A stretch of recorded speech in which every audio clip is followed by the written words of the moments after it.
हमारे बच्चों का भविष्य, हमारे परिवार का भविष्य उस बाबा के तथा कथित कथा कहानी और दंत कथा पर नहीं टिका हुआ है। साक्षर हैं या शिक्षित, आज हमारे समाज में ये सबसे बड़ा सवाल है कि हम कब अपने आप को साक्षर कहेंगे, कब शिक्षित कहेंगे। साक्षर और शिक्षित में क्या अंतर है, ये एक बहुत बड़ी विडंबना है और एक बहुत बड़ा सवाल, एक बहुत बड़ा उलझन होता है। हमारे देश में जब कभी भी सरकार के द्वारा आंकड़ा जारी किया जाता है तो वह साक्षरता दर होता है, हमारे साक्षर होने का दर। तो साक्षर का शाब्दिक अर्थ क्या होता है? 100 अक्षर माने अक्षर के साथ, यानी कि एक तरह से समझिए कि जिसको अक्षर से भेंट हो गया, जिसको अक्षर का ज्ञान हो गया, वह व्यक्ति साक्षर हो गया। लेकिन इसका मतलब यह नहीं कि वह शिक्षित भी हो गया। वह शिक्षित हो भी सकता है, शिक्षित नहीं भी हो सकता है, क्योंकि बिना अक्षर प्राप्त किए भी लोग शिक्षित हैं। पुराने जमाने में बिल्कुल ही अक्षर से ज्ञान नहीं था, फिर भी लोग शिक्षित थे। अब सवाल है कि आज के डेट में हमारे साक्षर और शिक्षित में अंतर क्या है, कैसे इसको हम डिस्टिंग्विश करेंगे, कैसे इसमें अंतर समझेंगे और कैसे हम अपने आप को यह मानेंगे कि हम शिक्षित हैं या साक्षर हैं।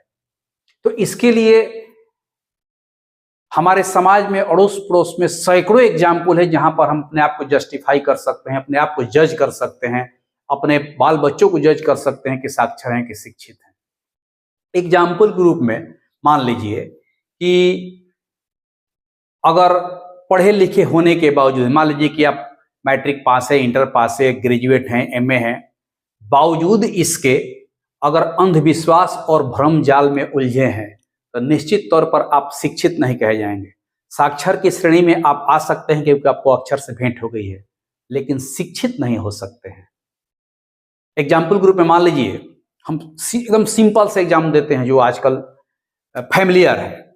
इसे मान लीजिए कि आपके क्षेत्र में कोई तथाकथित बाबा, जो कथा प्रवचन लोग कहता है, तथाकथित हम इसलिए कह रहे हैं कि सभी बाबा इसमें नहीं आएंगे। तथाकथित बाबा अगर अपने प्रवचन का प्रचार प्रसार आपके इलाके में करवाते हैं कि अमुक तिथि को इस जगह पर हम कथा प्रवचन करने जा रहे हैं, तो आप देखिएगा कि हजारों हजार की संख्या में उसके पंडाल में, उसके शिविर में भीड़ इकट्ठा हो जाती है उसके प्रवचन को, उसके कथा को सुनने के लिए। ये कॉमन चीज है, खास करके औरतों की संख्या ज्यादा रहती है।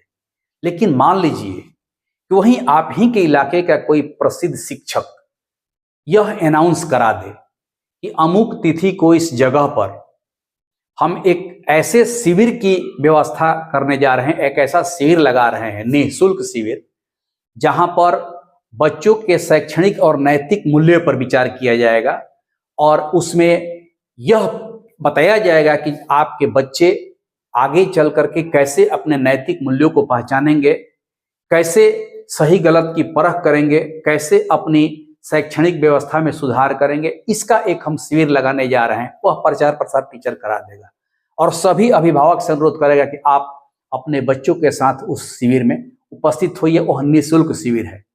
हम यकीन के साथ कहते हैं कि उसके शिविर में, बाबा के शिविर का 5% लोग भी अपने बच्चों के साथ नहीं पहुंच पाएंगे।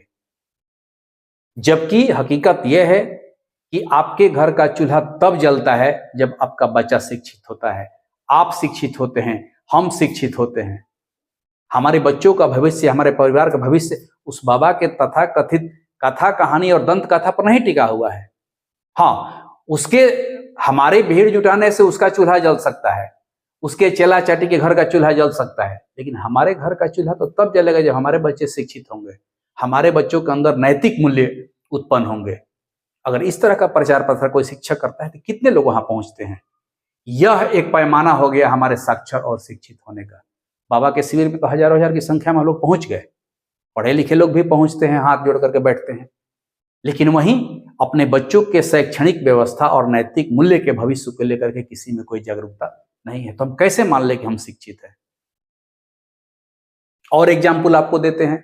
जैसे मान लीजिए कि आप जिस गांव में रहते हैं, उस गांव में ही अगर कोई पढ़ा लिखा व्यक्ति यह कहे कि इस गांव के गरीब बच्चों को हमको निःशुल्क शिक्षा देनी है, इसके लिए हमको एक व्यवस्था करनी है, एक कमरा की आवश्यकता होगी, 2-4 बेंच की आवश्यकता होगी, बोर्ड की आवश्यकता होगी, लेकिन मेरे पास उतना पैसा नहीं है, तो आप गांव के लोगों से आप कहिएगा कि कुछ चंदा का कलेक्शन हम करते हैं इस काम के लिए, ताकि आपके बच्चों को निःशुल्क शिक्षा दे सके। कितने लोग उसको चंदा देने आएंगे? 2 लोग 4 लोग देंगे जो इस बात को समझ रहे होंगे, लेकिन मैक्सिमम लोग उसको कोई चंदा नहीं देंगे, यह मान करके कि ये अपने स्वार्थ में ये काम करने जा रहा है। लेकिन वहीं अगर आपके इलाके में कोई बाबा अगर कहे कि अमुक तिथि को यहाँ पर हम एक यज्ञ कराने जा रहे हैं, तब देखिए दौड़ दौड़ के लोग चंदा देंगे और चंदा का भरमार हो जाएगा उस बाबा के खजाने में। तो यह एक मानसिकता बनी हुई है जो 3000-4000 साल पूर्व से हमारे मन में एक भ्रम जाल फैला हुआ है। उस भ्रम जाल के चलते हम अपने मूल रास्ते से भटक रहे हैं। तो साक्षर होने और शिक्षित होने का यह मुख्य अंतर है। मैं ये नहीं कहता कि मैंने सभी तरह के बाबा या जो धर्म गुरु है वो अच्छे नहीं है। 1% ऐसे धर्म गुरु हैं जिनका प्रवचन स्वयं मैं सुनता हूं सोशल मीडिया पर, लेकिन हाँ, उनके प्रवचन में जिंदगी की वास्तविकता होती है, यथार्थ होता है, तर्क होता है, वैज्ञानिक कारण होता है, प्राकृतिक से जुड़ा हुआ होता है, प्रकृति के बहुत करीब होता है। वैसे लोगों का आप प्रवचन सुनिए। उसके लिए भीड़ में जाने की आवश्यकता है। आज तो सोशल मीडिया के माध्यम से बहुत बड़े बड़े विद्वान सोशल मीडिया पर प्रवचन देते हुए आते हैं। वो तो हमको जस्टिफाई करना है कि हमारे जिंदगी में इस प्रवचन का क्या लाभ होने वाला है या क्या हानि होने वाला है।